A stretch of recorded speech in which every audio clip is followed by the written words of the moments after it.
Benjolan pada leher bisa disebut sebagai gondok, gondongan, atau pembengkakan kelenjar getah bening. Apa perbedaan dari ketiga penyakit tersebut? Selain gondok, gondongan, dan pembengkakan kelenjar getah bening, apakah ada penyakit lain yang ditandai dengan benjolan pada leher? Baik, dokter tadi udah sempat disinggung nih dok, kalau si gondok terutama yaitu ada kaitannya dengan tiroid ya dok ya, atau hormon tiroid itu. Nah, di tiroid ini juga ada hipotiroid dan hipertiroid. Nah, kira-kira apa dok perbedaannya? Ya, jadi kalau masalah gondok atau kelainan pada tiroid itu sebenarnya bahkan ada kelainan yang berupa kelainan bentuk. Misalnya terjadi pembesaran gitu ya. Atau mungkin gangguannya berubah gangguan fungsi. Nah, gangguan fungsi ini nanti bisa ada dua itu Mbak ini. Jadi mungkin bisa terjadi kondisi di mana diproduksi hormon tiroid yang berlebihan atau kita sebut dengan hipertiroid. Hipertiroid, oke. Atau bisa mungkin terjadi malah sebaliknya, terjadi defisiensi hormon tiroid. Nah, ini kita bisa sebut dengan hipotiroid gitu.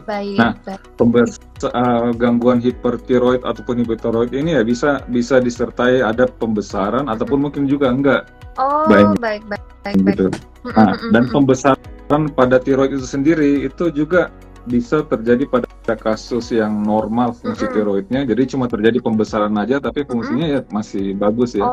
Gitu. Atau bisa juga terjadi pembesaran yang disertai adanya gangguan fungsi tiroid, baik dia hiper ataupun hipotiroid. Mungkin kayak gitu Mbak Eni. Oke, baik. Dokter, kalau yang nggak ada benjolannya nih, dia misalkan hipotiroid atau hipertiroid, misalkan suka dibilang kalau abis makan langsung buang air besar, kamu mah hipertiroid gitu kan, metabolismenya cepat. Itu bisa nggak dok jadi tanda kalau kita tuh sebetulnya hipertiroid gitu? Jadi memang ada beberapa gejala-gejala yang mungkin bisa jadi penanda gitu Mbak. Ini untuk yang kasus hipertiroid ya. Gitu. Saya rasa juga mungkin teman-teman sebagian sudah pernah membaca juga ya.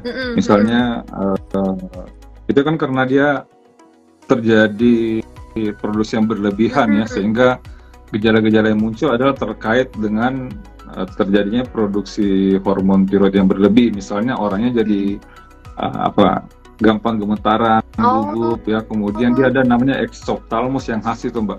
Matanya agak melotot keluar gitu ya, kayak orang lagi marah gitu. Oh, baik. Ya, kemudian dia cenderung mudah berdebar-debar gitu ya. Orangnya juga tidak tahan suhu yang panas gitu ya. Gitu. Jadi ada banyak keluhan-keluhan yang mungkin bisa muncul. Kemudian apalagi ya, nadinya cepat misalnya ya, itu juga. Dan pada saat pemeriksaan ya kita bisa temukan nanti adanya peningkatan dari kadar hormon T3 ataupun T4-nya itu Mbak ini. Oh, baik. Baik. Itu terapinya biasanya apa dok kalau misalkan sudah terdiagnosa hipo atau hipertiroid seperti itu? Dan berapa lama biasanya dok bisa kembali normal lagi? Ya, jadi untuk kasus yang hiper ya Mbak ya, jadi untuk yang hiper itu nanti bisa digunakan tuh obat-obat anti tiroid yang biasa digunakan ya. Misalnya obat-obatan PTU, metimazol itu bisa digunakan ya. Kemudian juga mungkin bisa dengan terapi operatif ataupun pemberian yodium radioaktif itu bisa diberikan. Ya. Perbaikannya ya bisa berbeda-beda antara satu orang dengan orang lain karena memang banyak faktor yang mempengaruhi itu Mbak untuk pengobatan.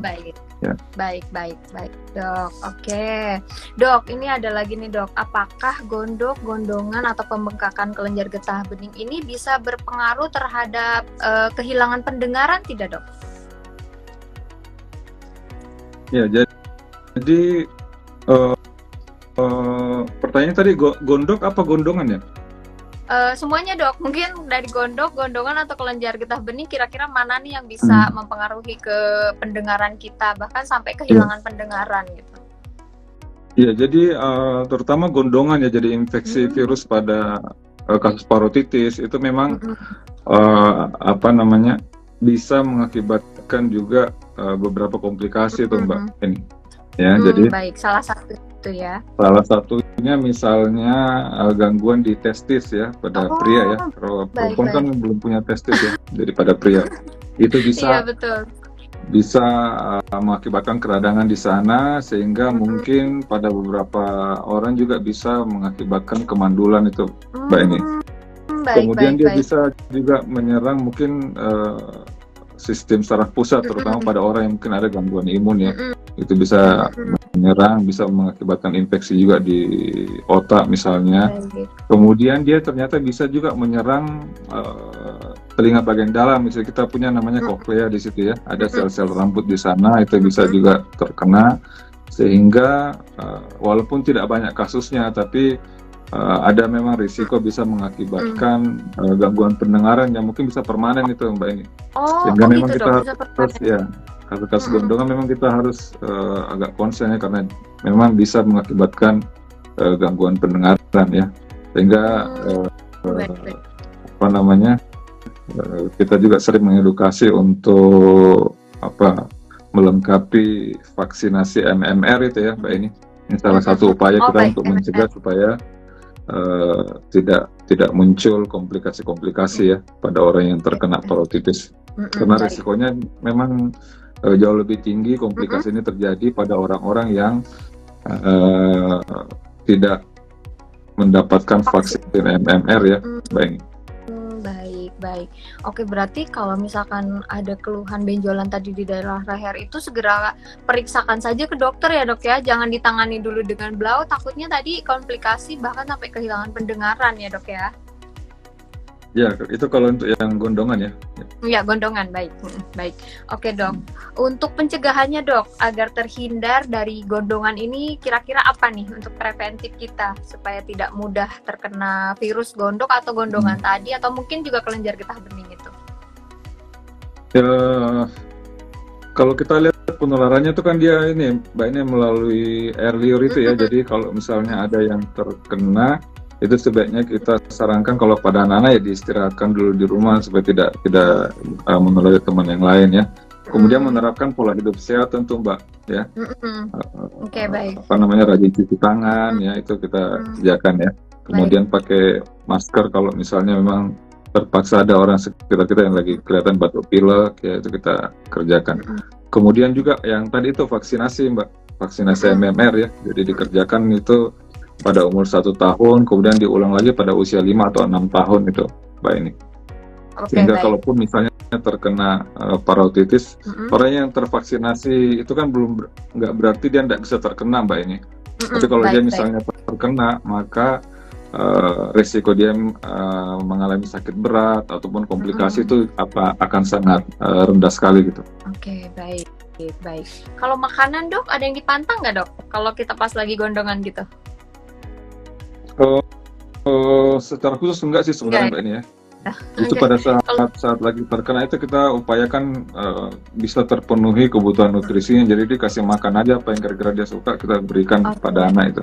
Ya, kita jaga dia nutrisinya harus tercukupi dengan baik, kita jaga istirahatnya, kita penuhi kebutuhan cairan, sehingga diharapkan nanti imunitas tubuhnya bisa bekerja secara optimal itu, Mbak ini. Baik. Kalau dulu saya sama mama saya diomelinya jangan minum es terus, katanya jangan makan micin terus. Nah, itu ngaruh nggak sih, Dok? Ya, sebenarnya minum es itu asal tidak berlebihan sebenarnya nggak apa-apa sih, Mbak ini. Oke, dokter, untuk penutup mungkin bisa diberikan kesimpulan atau closing statement untuk kita malam hari ini, live Instagram kita malam hari ini. Baik, saya rasa itu aja tadi, sudah banyak kita bahas mengenai benjolan ya teman-teman. Mungkin terkait benjolan, jadi kita nggak usah terlalu khawatir ya, karena ternyata kan sebagian kasus benjolan itu bukan suatu hal yang mengkhawatirkan ya. Itu sebagian kasus itu bukan suatu hal yang mengkhawatirkan, sehingga nggak usah terlalu risau. Tapi kalau misalnya tadi ada benjolan yang kira-kira ke arah tadi ya, benjolan yang berlangsung mungkin lebih dari sebulan, apalagi dia mungkin terfiksir, kemudian disertai ada keluhan-keluhan yang tadi kita sebutkan, nanti teman-teman bisa nonton ulang lagi videonya mungkin ya. Nah, itu yang mungkin kita harus lebih aware, dan silakan nanti kalau ada keraguan-keraguan bisa diperiksakan ke dokter ya untuk dipastikan apa jenis benjolannya. Baik, terima kasih banyak dokter atas ilmunya malam hari ini. Semoga bermanfaat untuk kita semua. Semoga juga menjadi amal kebaikan untuk dokter dan juga bisa diaplikasikan nih oleh sahabat Nutrimax semua. Terima kasih banyak juga yang sudah menonton terima kasih sampai juga buat akhir. teman-teman semua sudah bergabung di malam ya. Terima kasih banyak untuk teman-teman sahabat Nutrimax, teman-teman Nutrimax semuanya. juga terima kasih. Baik, ya terima kasih banyak. Sampai ketemu di live Instagram kita selanjutnya. Mudah-mudahan bisa ketemu lagi sama Dokter Muslim. Sehat selalu dokter. Terima kasih banyak. Assalamualaikum warahmatullahi wabarakatuh.